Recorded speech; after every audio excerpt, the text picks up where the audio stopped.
نحمده ونصلی علی رسول الکریم۔ محترم دوستو، آج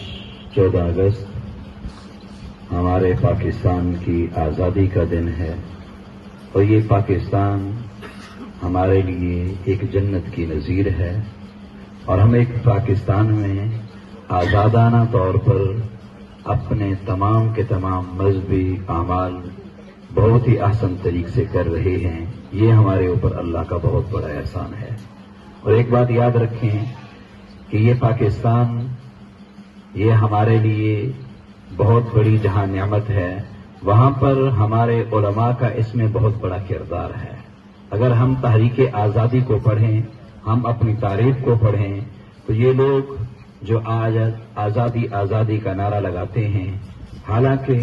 قائد اعظم محمد علی جناح صاحب رحمۃ اللہ علیہ نے سب سے پہلے جب بھی آزادی کا معاملہ ہوا، انہوں نے ہمارے علماء کو ساتھ لیا ہے،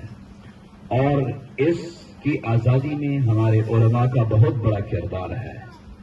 اور اس پاکستان کی سب سے پہلی پرچم کشائی اور سب سے پہلے جب پرچم کو لہرایا گیا تو ہمارے ہی اکابرین میں سے بہت بڑے ہمارے بزرگ علامہ شبیہ و احمد عثمانی رحمۃ اللہ علیہ تھے۔ تو یہ اسی چیز کا سلسلہ ہے، اور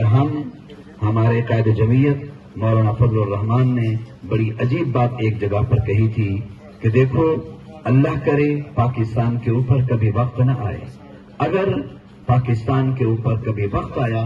تو اپنی فوج کے شانہ بشانہ، بلکہ اپنی فوج کی فرنٹ لائن کے اوپر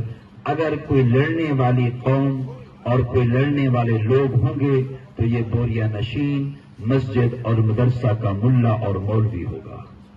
اور انشاءاللہ العزیز ہم نے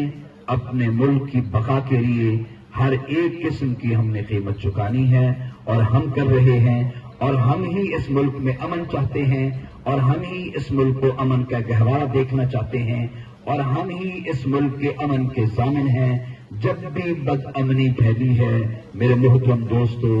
وہ سیکولر لوگوں سے پھیلی ہے۔ الحمدللہ دین، اہل مدارس، اہل مسجد والوں سے کبھی بھی پاکستان کے اندر انتشار اور بد امنی نہیں پھیلی۔ تو اسی سلسلے میں میں دعوت دوں گا اپنے بھائی حضرت مولانا محمد یعقوب صاحب کو کہ وہ آئیں، مختصر طور پر اکابرین علماء دیوبند کو تاریخ آزادی پاکستان